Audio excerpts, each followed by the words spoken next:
পুরস্কার পাইছেন নাকি? মেডেল পাইছি। সেরা লাঠিয়াল এই শাহপুর গ্রামের। আপনারা বাজারঘাট করতে কই যান? হইনপুর বেশি গ্রাম যায়, হইনপুর। তাই আমাদের গ্রামে ঝাল, বেগুন, সিম, কলা, ভুট্টা, আলু এগুলো সবচেয়ে বেশি। একটা বার আছে আবদালপুর বাজার। ও মানে শাহপুরের মধ্যে নেই? শাহপুরের মধ্যে না। দেশ এবং বিদেশ থেকে, ফেসবুক এবং ইউটিউব থেকে যে যেখান থেকেই দেখছেন, সবাইকে বরাবরের মতো ওয়েলকাম করছি। আমি এসকে সুজন। সবুজে মোড়া বাংলাদেশের বুকে কুষ্টিয়া জেলার ইবি থানার অন্তর্গত আবদালপুর ইউনিয়নের ছোট্ট একটি গ্রাম, নামটি তার শাহপুর। এই শাহপুর গ্রামের গ্রামীণ সৌন্দর্য এবং সাধারণ মানুষের গল্প তুলে ধরব আপনাদের সামনে।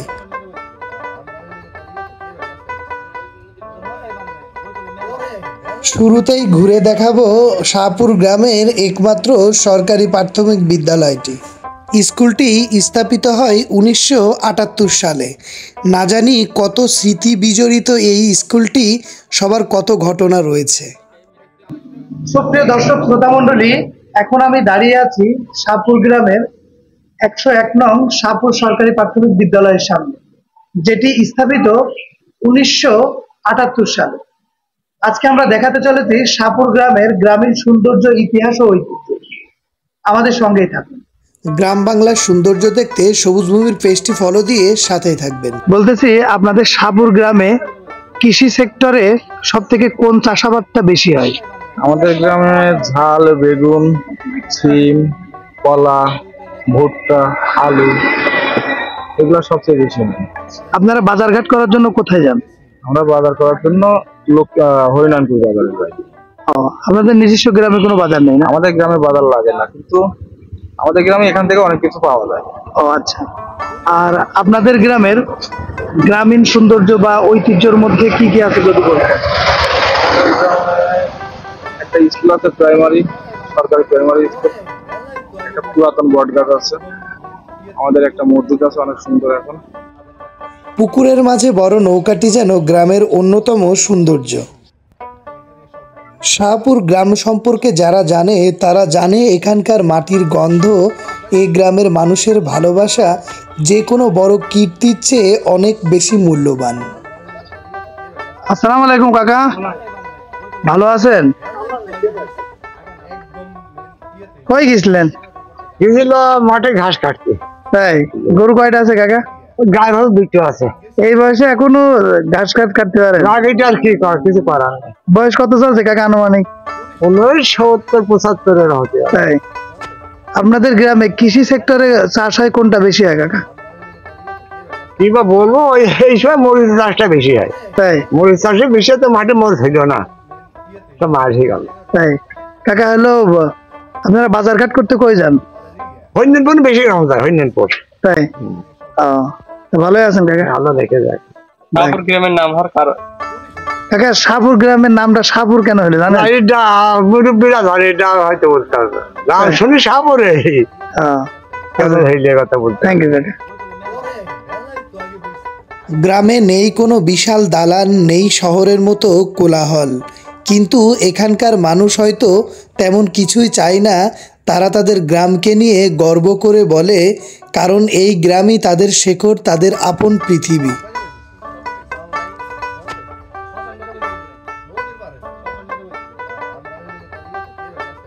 গ্রামটির মাঝখানে রয়েছে শাহপুর পুরাতন জামে মসজিদ, এবং এই মসজিদটি কতটা সুন্দর এই পথ ধরে যেতে যেতেই উপলব্ধি করা যায়। সরু পথ এবং পাকা করা হয়েছে পথটি। সামনে দেখতে পারবেন সিঁড়ি দিয়ে উপরে ওঠার জায়গা, এবং মসজিদটি কতটা সুন্দর। এখান থেকেই 5 ওয়াক্ত নামাজের ধ্বনি প্রতিদিন ছড়িয়ে দেয় শান্তির বার্তা। নিজের দেশকে, নিজের গ্রামকে ভালোবাসে না এমন মানুষ খুঁজে পাওয়া মনে হয় বড্ড দায়। ছোট্ট হলেও শাহপুর গ্রাম শুধু একটি গ্রামই নয়, এটি এক টুকরো বাংলাদেশ, যেখানে সরলতায় লুকিয়ে আছে অমূল্য সৌন্দর্য। এটাই আমাদের গর্ব, এটাই আমাদের শাহপুর।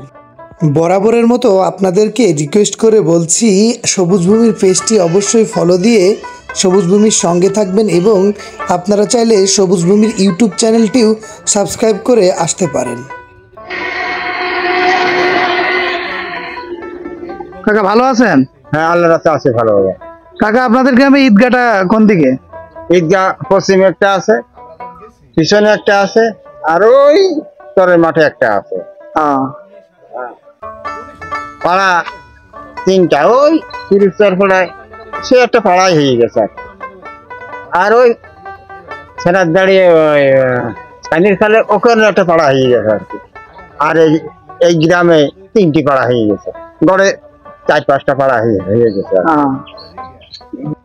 এখন আমরা আপনাদের প্রথমে দেখাবো শাহপুর পশ্চিমপাড়া জামে মসজিদ এবং তারপরেই নিয়ে যাব এই গ্রামের কিছুদিন আগে স্বর্ণ পদক পাওয়া একজন মুরব্বী। 90 বছরে তিনি পেয়েছেন একটি স্বর্ণ পদক, সেটি হলো বাংলার ঐতিহ্যবাহী লাঠি খেলা করে।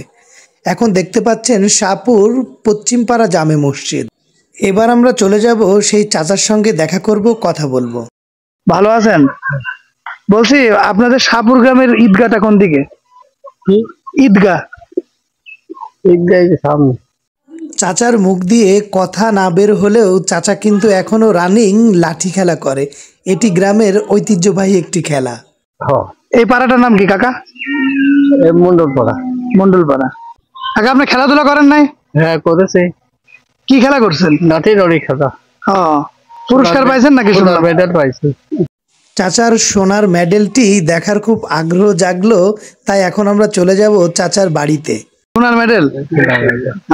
20,000 টাকা দাম। তাই? সেই মেডেল কি আছে আপনার বাড়িতে এখন? আছে। আমরা এখন চলে আসলাম তোফায়েল চাচার বাড়িতে। তোফায়েল চাচার বাড়িতে এসে দেখলাম বাড়ির এই অবস্থা। চাচা এই মেডেল আপনি যখন পান তখন আপনার বয়স কত ছিল? বেশি দিন না, 10-12 দিন পাইছি। মানে এই বয়সে আপনি খেলছেন? এখনো খেলা করতে মধ্যে। তাই? শাহপুর গ্রামে চাচা একটি দৃষ্টান্ত উদাহরণ যে বয়স কিছুই না। 90 বছর বয়সেও যে লাঠি খেলা করা যায়, গ্রামের ঐতিহ্য ধরে রাখা যায়, এই তোফায়েল চাচা তার বড় প্রমাণ। যা হোক বন্ধুরা, এবারে আমরা শাহপুর গ্রামের পুরাতন ঈদগাহ ময়দানটি দেখিয়ে বিদায় নিব। বিদায় নেবার আগে আমি এসকে সুজন আপনাদের কাছে রিকোয়েস্ট করে জানাতে চাই যে আমাদের সবুজ ভূমির পেজটি ফলো দিয়ে সবুজ ভূমির ভিডিওটি শেয়ার করে সবসময় সবুজ ভূমির সঙ্গেই থাকবেন। আপনার নিজ গ্রামের ভিডিও পেতে আপনার গ্রামের নাম, ইউনিয়ন এবং আপনার থানার নাম লিখে চলে যাবেন, আমরা চলে আসব আপনারই গ্রামে।